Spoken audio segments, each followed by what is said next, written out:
Pro Group Management. Workers' comp that works for you.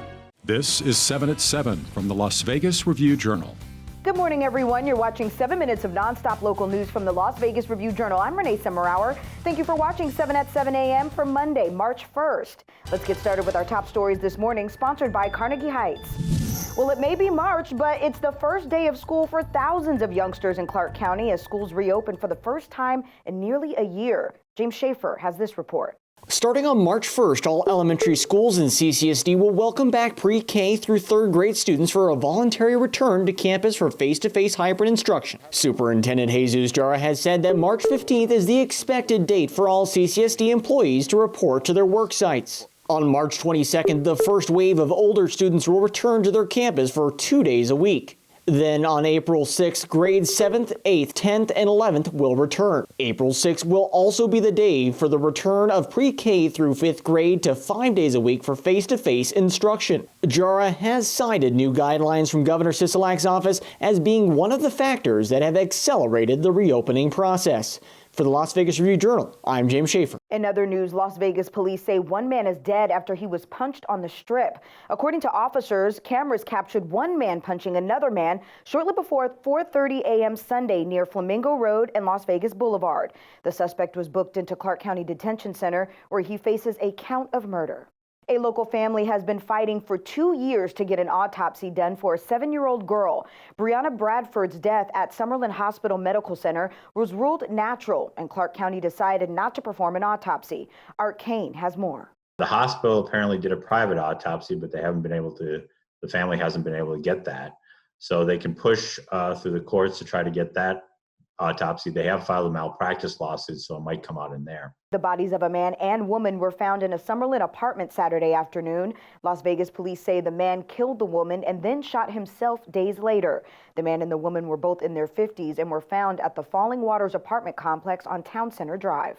We've learned that there were some financial problems that the couple were having, along with some medical problems, and everything at the scene indicates that it is a murder-suicide.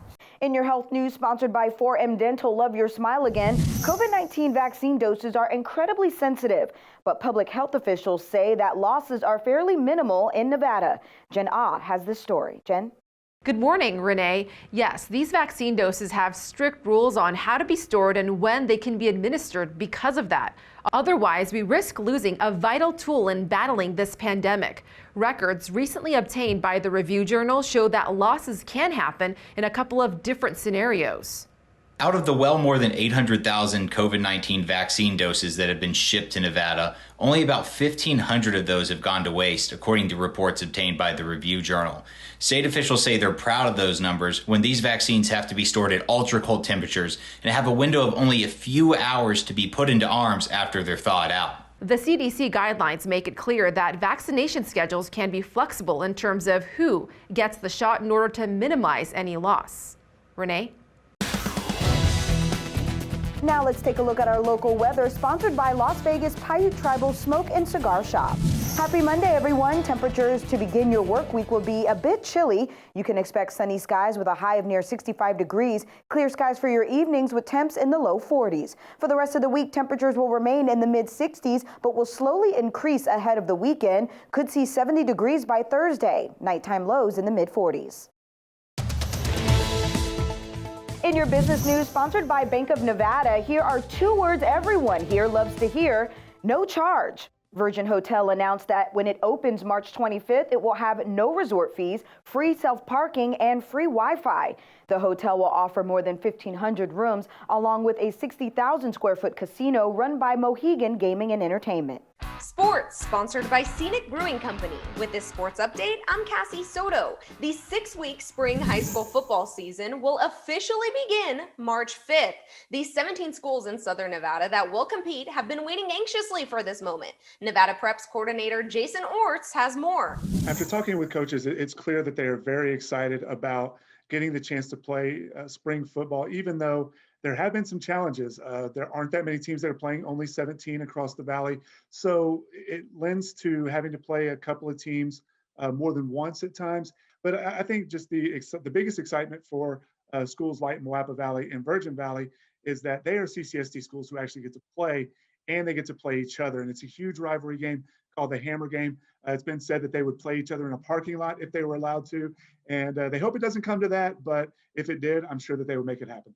Now, here's the latest in sports betting. The NFL draft is still 2 months away, but William Hill Sportsbook already has posted props on the event. Clemson quarterback Trevor Lawrence is widely expected to be the top overall pick by the Jacksonville Jaguars. But will the first 4 picks be quarterbacks? No is a minus 1,300 favorite, and yes is an 8-1 underdog.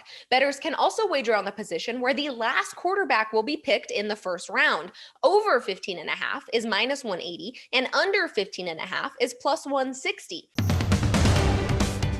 In your lifestyle news, sponsored by Get Healthy Clark County, a Las Vegas landmark is lit up to honor a special organization. The Welcome to Fabulous Las Vegas sign has been adorned with red lights to celebrate the 75th anniversary of the Junior League of Las Vegas. County commissioners and Junior League representatives gathered at the sign to flip the switch.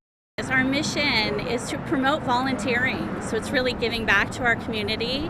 It's also developing women leadership, and so we do a lot of training and involving volunteers in our community so that we can give back and improve our communities.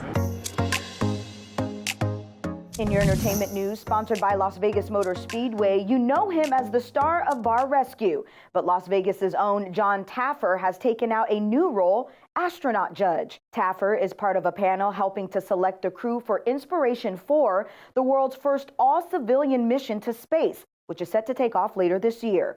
Meanwhile, production on Season 8 of Bar Rescue starts this week, and Taffer promises some of the episodes will be shot right here in Las Vegas. We're proud to be providing 7 at 7 to you on YouTube. Thank you for watching, and give us a like and subscribe.